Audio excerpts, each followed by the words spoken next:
வணக்கம்.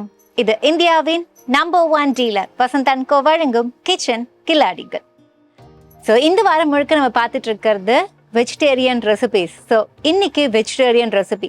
சரி, vegetarian recipe சொல்லிட்டோம். ஒருவேளை அது ஒரு ஃபுல் மீலாக இருக்கலாம், இல்லை ஒரு வெரைட்டி ரைஸாக இருக்கலாம், இல்லை ஒரு கிரேவியாக இருக்கலாம், இல்லை வெஜிடேரியனில் எவ்வளோ வகைகள் இருக்குல்ல. பட் இன்னைக்கு நம்ம பார்க்க போகிறது அப்படின்னா, இதை பற்றி சொல்லணும்னா நீங்கள் டின்னராக யூஸ் பண்ணிக்கலாம், இல்லை லஞ்சுக்கு கூட நான் டயட்டாக தாங்க இருப்பேன் அப்படின்னு நினச்சிங்கன்னா இதை சாப்பிட்லாம், பிரேக்ஃபாஸ்ட்டாக சாப்பிட்லாம். அப்படி என்னப்பா குக் பண்ண போகிறோம்னு நினைக்கிறீங்களா? எஸ், டயட் அண்ட் நம்ம ஹெல்த்தியாக இருக்கணும் அப்படின்னா ஒரே இன்க்ரீடியன்ட் தான், அது ராகி தான். ஸோ நம்ம இன்னைக்கு பண்ண போகிறது ragi dosa with no cook chutney. இதுக்காக நான் இன்வைட் பண்ண போகிறது கிருத்திகா அவர்கள். வணக்கம், வாங்க.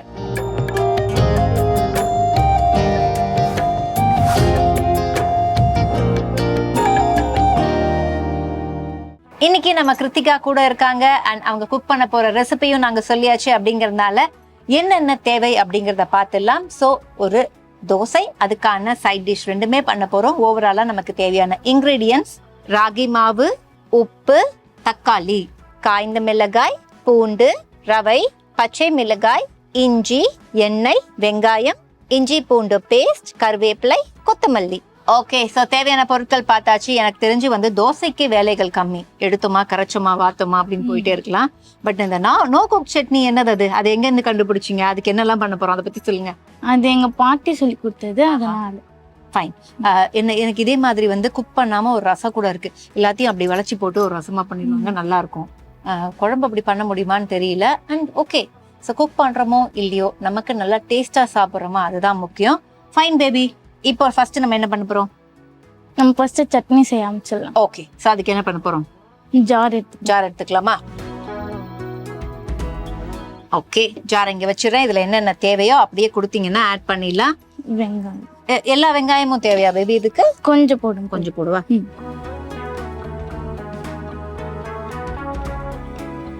பாருங்க, போதுமா? இன்னும் கொஞ்சம் தேவையா? ஓகே. தக்காளி,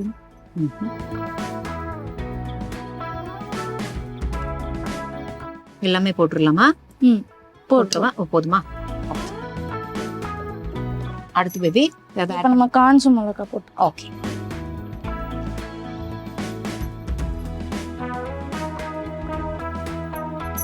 அப்படியே ஆட் பண்ணலாமா?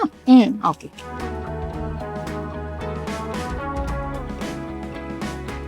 ஸோ 4 காஞ்ச மிளகா போட்டிருக்கோம், இல்ல 3 தான் போட்டிருக்கோம். இப்போ இஞ்சி பூண்டு பேஸ்ட். ஓகே, இவ்வளவு தேவையோ ஆட் பண்ணி.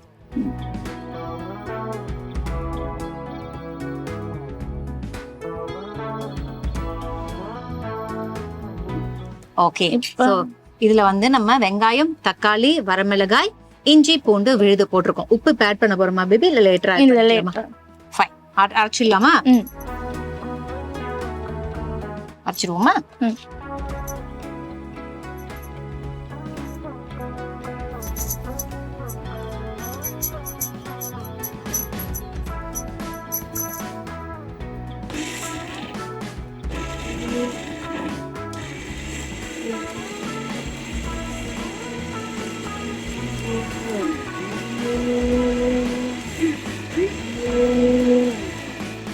செக் பண்ணலாம், அரைச்சது போதுமான்னு பார்க்கணும்.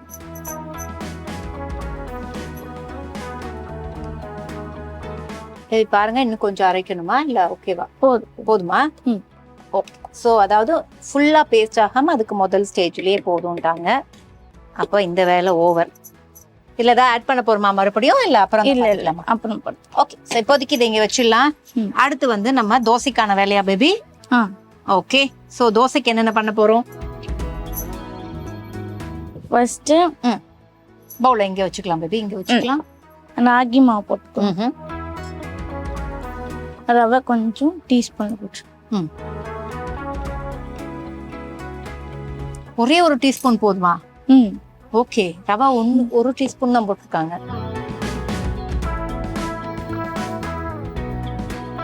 உப்பு தேவையான அளவு.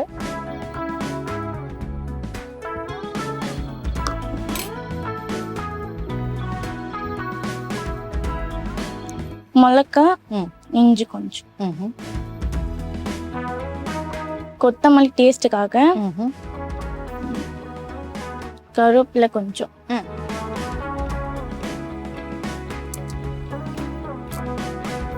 ஓகே இப்போ Water வாட்டர் இருக்கு. சேர்த்துக்கலாம்.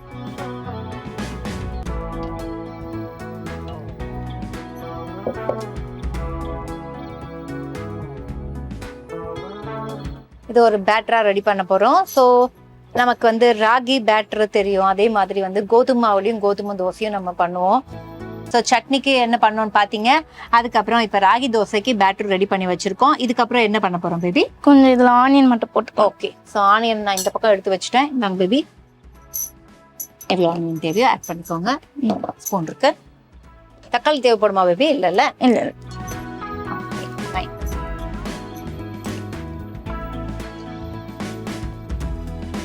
ஸோ இது அப்படியே வந்து இந்த கோதுமை தோசை மாதிரியே தான் நினைக்கிறேன். ஏன்னா எனக்கு வந்து நார்மல் தோசையை விட கோதுமை தோசை ரொம்ப பிடிக்கும். ஏன் அப்படின்னா அதில் வந்து நம்ம ஆனியன்லாம் போட்டு இந்த பச்சை மிளகா அங்கங்கே இருக்கும், பைட் பண்ணுறது நல்லா இருக்கும். ஸோ அதே மாதிரி தான் இதையும் பண்ணுறோம். அண்ட் கண்டிப்பாக நார்மல் தோசையை விட வந்து ராகி ஆர் கோதுமை தோசை எவ்வளவோ பெட்டர். ஃபைன். இப்போ என்ன பேன் வரும்? பேன் வச்சிடலாமா? பேன் இல்லை, ஐ மீன் தவா. தவா. அதுக்குள்ள நம்ம என்ன பண்ணலாம் அப்படின்னா, இதை வந்து நம்ம சட்னிக்கு வேற ஏதாவது தாளிச்சு கொட்ட போறோமா? அந்த வேலையா இருக்கா? இல்ல. அதுல வேற ஏதாவது ஆட் பண்ணணுமா? உப்பு ஆட் பண்ணணும்னு நினைக்கிறேன். உப்பு லைட் ஆட். ஓகே. ஸோ அப்போ அது ஒரு கப்ல எடுத்துட்டு உப்பு ஆட் பண்ணிடுவோமா?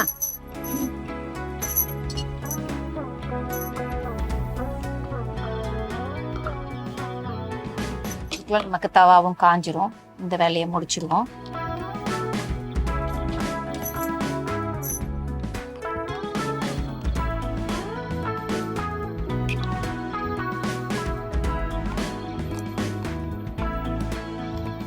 இப்போ பேன் ஹீட் ஆயிடுச்சு. தோசை ஊற்றிடலாமா நம்ம? தோசை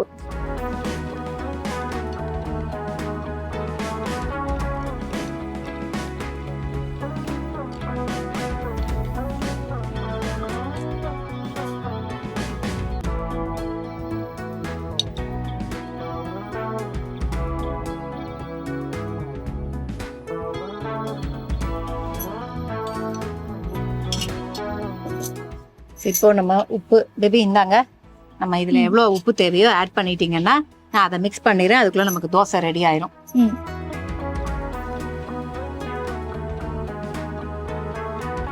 போதுமா? ஆயில் மட்டும் ஊற்றிக்கலாம். தாராளமா ஊற்றிக்கோங்க பேபி.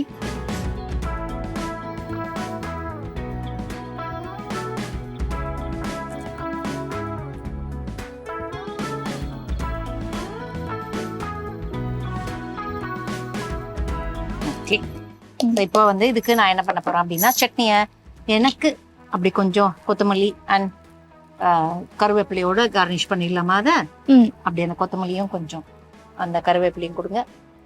லைட்டா அதை வந்து அப்படி கார்னிஷ் பண்ணி வச்சிருக்கேன்.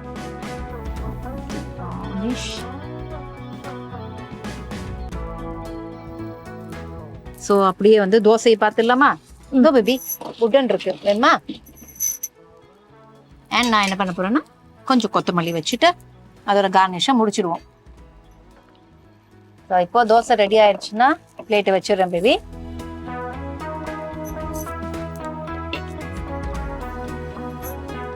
இந்த இதுல பண்ணு.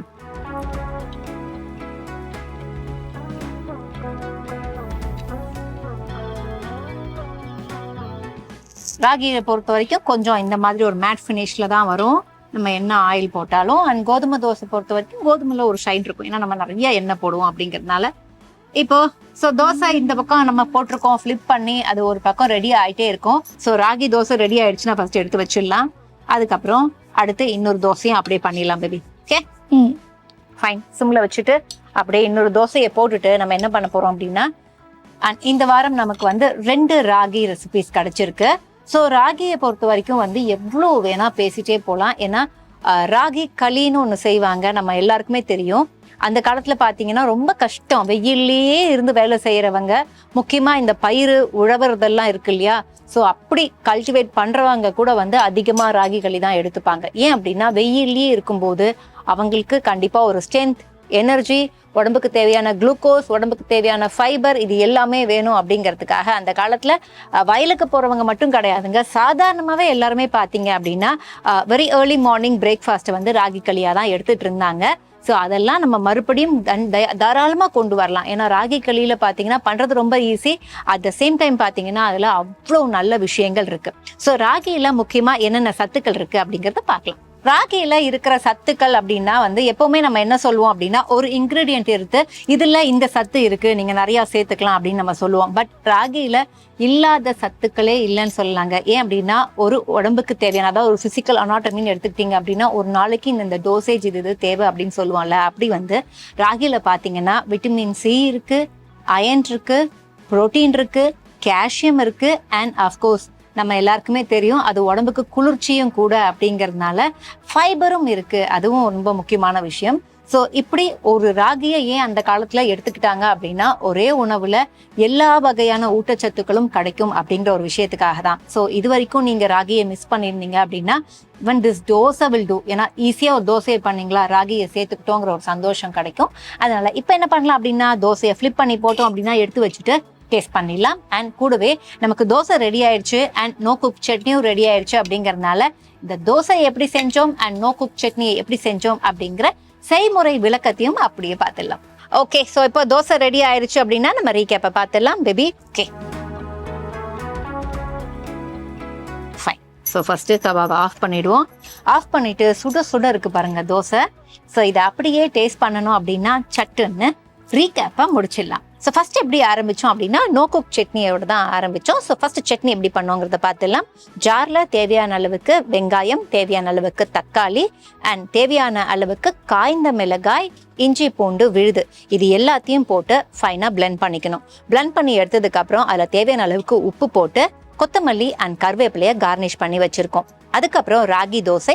ராகி தோசைக்கு ராகி மாவு எடுத்து வச்சிருந்தோம். நாங்கள் எடுத்து வச்சிருந்த ராகி மாவுக்கு வந்து ஒரே ஒரு ஸ்பூன் ரவையை யூஸ் பண்ணோம். ஸோ ஒரு ஸ்பூன் ரவையை போட்டுக்கிட்டு தேவையான அளவுக்கு உப்பு, தேவையான அளவுக்கு பச்சை மிளகாய் அண்ட் தேவையான அளவுக்கு கொஞ்சம் இஞ்சி, நறுக்கிய வெங்காயம், இது எல்லாத்தையும் போட்டு உப்பையும் சரி பார்த்துட்டு நல்லா தண்ணி சேர்த்து கலக்கிட்டு நீங்க வந்து ஒரு 5 minutes மேரினேட் பண்ணிட்டு அப்படியே தவால போட்டு நீங்க தோசையா வாத்து எடுத்தீங்க அப்படின்னா வேலை ஓவர்.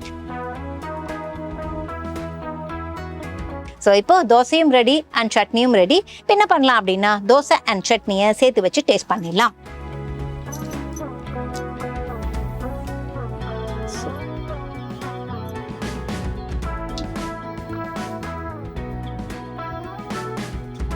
ஸோ இப்போ நம்ம தோசை அண்ட் சட்னி ரெண்டுத்தையுமே வச்சுட்டோம்.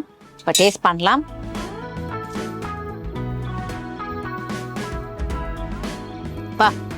சட்னி வந்து தோசைக்கு முன்னாடி வாயில வச்ச உடனே அந்த ராவா அரைக்கிற சட்னிக்கு வந்து எப்பவுமே ஊற ஊற பயங்கர டேஸ்ட் இருக்கும் அப்படிம்பாங்க. ஸோ ராவா வந்து தக்காளியில வெங்காயம் போடாம பூண்டு போட்டும் அரைப்பாங்க, அது இன்னொரு ஃப்ளேவர். ஸோ ரா பூண்டை போட்டு கூட அரைக்கலாம், உங்களுக்கு ஃப்ளேவரை பொறுத்து பிடிச்சிச்சுன்னா அப்படியும் நீங்க டேஸ்ட் பண்ணலாம். பட் ஃபைனா இருக்கு. ஸோ பேபி இது வந்து உங்க வீட்டுல இந்த மாதிரி ராகியை எத்தனை வாட்டி நீங்க என்னென்ன விதத்துல எல்லாம் சேர்த்துப்பீங்க, அம்மா சமைப்பாங்களா, அதை பத்தி சொல்லுங்க. ராகி கஞ்சி, ராகி தோசை, ஓகே, நிறைய இதுல சேர்த்து சாப்பிட்டுருப்போம். ஓஹோ. ஸோ அம்மா எப்படி ராகி தான் வந்து ராகிக்கு ஒரு இம்பார்ட்டன்ஸ் கொடுப்பாங்களா, இல்ல நம்ம நார்மலா பார்த்தோம் அப்படின்னா ஆடி மாசத்துல ராகி கூழ் ஊத்துவாங்க. ஸோ அந்த மாதிரி நம்ம அது அந்த ஆடி மாசம்னு இல்ல, வெயில் காலத்துல கூழ குடிச்சிட்டே இருக்கலாம். ஸோ அப்படி ஏதாவது உங்க அம்மா சமைச்சு நீங்க பாத்திருக்கீங்களா? இல்ல, தோசை டைப் தான். ஓகே. ஸோ உங்களுக்கு கஞ்சி குடிச்சிருக்கேன். ஓகே, கஞ்சி ரொம்ப பிடிக்கும். ஓகே, ராகி கஞ்சி. ஓகே. ஸோ ராகி கஞ்சியை பொறுத்த வரைக்கும் அகெயின் என்ன, எந்த ஒரு ஃபீவரோ ஏதோ வந்தா எதுவுமே சாப்பிடக்கூடாதும்பாங்க. அப்போ நமக்கு மார்னிங் வந்து கஞ்சி குடிப்பாங்க. ராகி கஞ்சி குடிச்சிங்க அப்படின்னா, ஏன் அப்படின்னா அந்த ஒரு ஃபீவர் வரும்போது நார்மலாகவே பாடி வந்து ரொம்ப லோவாக இருக்கும், டெம்பரேச்சர் ஹையாக இருக்கும். அப்போ வந்து உங்களுக்கு ஒரு ஸ்ட்ரென்த் தேவை, ஒரு எனர்ஜிக்காக. டோட்டலாக பார்த்தீங்கன்னா ராகியை பொறுத்த வரைக்கும் வந்து ஒரு எனர்ஜி சப்ளிமெண்ட்னு தாராளமாக சொல்லலாம். ராகியில் அவ்வளோ விஷயங்கள் இருக்குது அப்படிங்கிறதுனால. ஸோ எஸ், இன்னைக்கு நம்ம அவங்க கிட்டேயும் கேட்டுட்டோம், அவங்களும் ராகி தோசை தான் நான் சாப்பிடுவேன் அப்படின்ட்டாங்க. ஸோ ராகி தோசை ஏன் சாப்பிடுவோம் அப்படின்னா மற்ற களியோ இல்லை வந்து கஞ்சி இந்த மாதிரிலாம் வச்சு குடிக்கும்போது நமக்கு வந்து இன்றைய நம்ம அந்த சூழலுக்கு நமக்கு அது கொஞ்சம் டிஃப்ரெண்ட்டாக இருக்கும். தோசை அப்படின்னா எடுத்தோமா அதுக்கு ஒரு நல்ல ஃபைன் சட்னி வச்சோமா சாப்பிட்டோமா, அப்போ அந்த சட்னி வந்து அது அந்த வேலையை பார்த்துக்கும். ஏன்னா தோசை அப்படி இப்படி கொஞ்சம் நமக்கு பிளெண்டா இருந்தாலும் சட்னி கொஞ்சம் காரமா அங்கே உப்பு புளிலாம் இருக்கும் இல்லையா, அதனால நமக்கு பிடிக்கும் அப்படிங்கறதுனால. ஓகே, ஸோ இன்னொரு முக்கியமான விஷயம் என்னன்னா எனர்ஜி சப்ளிமெண்ட்டுங்கிறத தாண்டி நான் ஏற்கனவே சொன்னேன்ல, விவசாயிகள் வந்து அந்த காலத்துல பாத்தீங்க அப்படின்னா களி தான், அதுவும் ராகி களியை தான் எடுத்துப்பாங்க. ஏன் அப்படின்னா ஏற்கனவே சொன்ன மாதிரி அவங்க வெயில்ல அதிகமா நமக்கு வேலை செய்ய வேண்டியிருக்கும். சரி, ராகி களி மட்டும் சொல்லிட்டோம், உங்களுக்கு அதுக்கான ஒரு ஆப்டான சைட் டிஷ் சொல்லலைன்னா எப்படி? ஸோ ராகி களியோட விவசாயிகள் அந்த காலத்துல என்ன எடுத்துப்பாங்க அப்படின்னா மட்டன் எடுத்துப்பாங்க.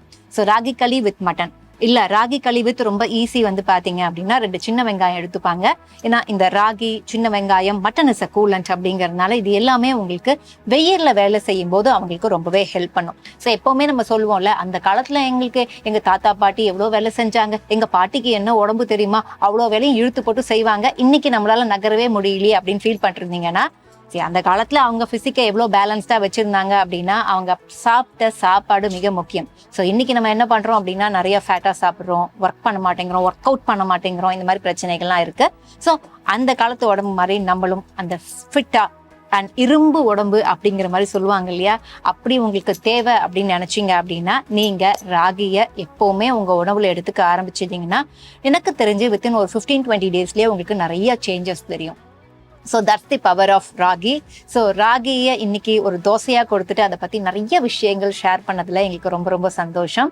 அண்ட் கூடவே பார்த்தீங்க அப்படின்னா ரீகேப்பும் கொடுத்துட்டோம். ஸோ அதெல்லாம் செய்ய முடியாதுமா அப்படின்னு நினச்சிங்கன்னா நான் சொல்லிட்டேன், தோசையை செய்யுங்க, இந்த சட்னியை செய்யுங்க, ரெண்டுத்தையும் ஃப்ரிட்ஜில் வச்சு கூட எப்போ வேணால் சாப்பிட்டுடலாம், சூப்பராக இருக்கும். ஓகேவா? ஸோ இன்னைக்கு கிளம்பிக்கிறதுக்கு முன்னாடி அண்ட் இதை தவிர ராகியை பற்றி உங்களுக்கு வேறு ஏதாவது தெரியும் அண்ட் அதோட சத்துக்கள் பற்றியோ அதோட ரெசிபி பற்றி தெரியும் அப்படின்னா ப்ளீஸ் எங்களுக்கு ஷேர் பண்ணுங்க. அண்ட் கூடவே இந்த ரெசிபியை டேஸ்ட் பண்ணிட்டு ஃபீட்பேக்ஸையும் எங்களுக்கு சொல்லுங்க.